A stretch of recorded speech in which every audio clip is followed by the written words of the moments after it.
Hasta ahora interactuamos con las secuencias, las tuplas y las listas de una forma muy precaria, de una forma muy manual, especificando las posiciones con las que queremos operar a mano y tal. Pero ligada a estas estructuras de datos viene otra estructura del código similar, seguida de las condicionales, que vienen a ser las estructuras repetitivas o los bucles.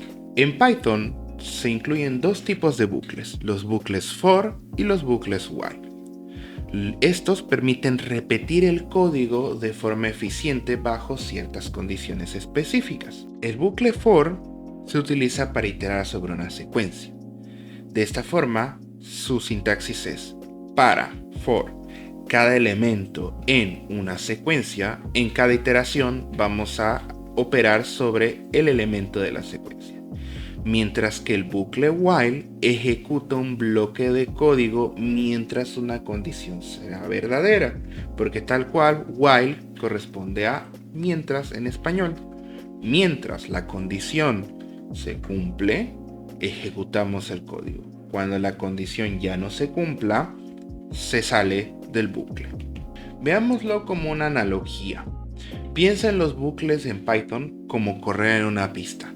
El bucle for es como decidir correr un número exacto de vueltas, mientras que el bucle while es como seguir corriendo hasta que algo te haga parar, como en este caso el cansancio. Mientras no estés cansado, sigues corriendo y sigues corriendo. No hay un número de vueltas a partir del cual parar. Entonces, profundicemos un poco más en el bucle while. El bucle while repite un código mientras se cumple una condición. Esto es útil cuando no se sabe cuántas veces se necesita ejecutar el código. Una condición se evalúa antes de cada iteración. Si esta es verdadera, se ejecuta el código. Si no, el bucle termina. Ahora, hay que tener mucho cuidado. Si la condición nunca se rompe, vamos a terminar en un caso de que el bucle se repite infinitamente. A esto se le llama un bucle infinito. Y hay que tener mucho cuidado porque esto te puede colgar la computadora, parar el servidor, dependiendo de dónde se esté ejecutando este código.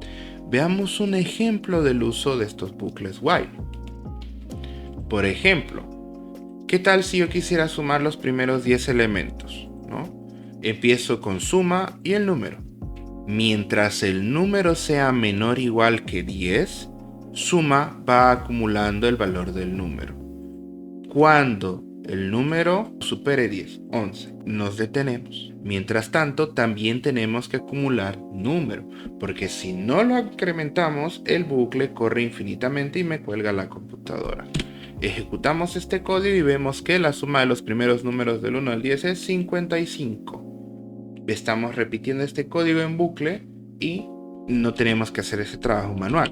Yo puedo ir imprimiendo los números y vemos que me imprime todos los que van saliendo. Para comprender mejor los bucles for, primero tenemos que profundizar en los rangos. Python tiene una forma muy característica de definir cómo se utilizan los bucles for, muy diferente a otros lenguajes. Un range o rango en Python es una secuencia inmutable, también es una secuencia que se utiliza comúnmente, como decía en los bucles for, para iterar sobre un número dentro de un rango específico, de ahí viene el range. Funciona de forma eficiente porque no genera todos esos números de golpe, sino se los va dando al programa conforme se los solicite. La sintaxis del range o del rango es muy similar a la sintaxis del slicing. ¿Por qué? Porque yo puedo decir simplemente range fin y va a generar los números del 0 hasta fin menos 1. Entonces si yo le dijera range 5, va a ir generando los números del 0 al 4.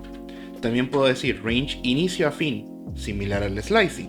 Va a ir desde un punto de inicio hasta el fin menos 1. Y también inicio, fin o paso. El cual paso, como en el slicing, define a razón de cuánto va a ir incrementando el inicio hasta llegar al fin menos 1. Veamos un ejemplo. Podemos forzar la evaluación de un rango, porque como decía, el rango no se genera tal cual, es simplemente una instrucción que se guarda en memoria, utilizando el casting para convertir esto a una lista o a una tupla directamente. Lo que va a hacer esto es generar los números del 2 al 10, porque es 11 menos 1, de 3 en 3, por el paso de 3. Si imprimimos esto, vemos que como una lista me da 2, 5 y 8, y como una tupla también 2, 5 y 8. Ahora, los rangos, como decía, son mucho más útiles en bucles for. El bucle for, como decíamos, itera sobre secuencias como listas o rangos, ejecutándose un número específico de veces hasta completar la secuencia. Si iteramos sobre listas, pues en cada iteración va a tomar un elemento de la lista, o si es un rango, un elemento del rango. Usando range, supongamos que queremos imprimir los primeros 10 números impares a partir del 1, pues empiezo en el 1, llego hasta el 11 menos 1, al 10, de 2 en 2. Entonces 1 más 2 para el paso, 3 más 2, 5 y así hasta el 10. Por otra parte, para una lista podemos, en este programita para enviar correos electrónicos a una lista de direcciones, simplemente iterar el correo sobre los correos. Y en cada iteración, email va a tomar uno de estos valores hasta el finalizar de esta lista en el for.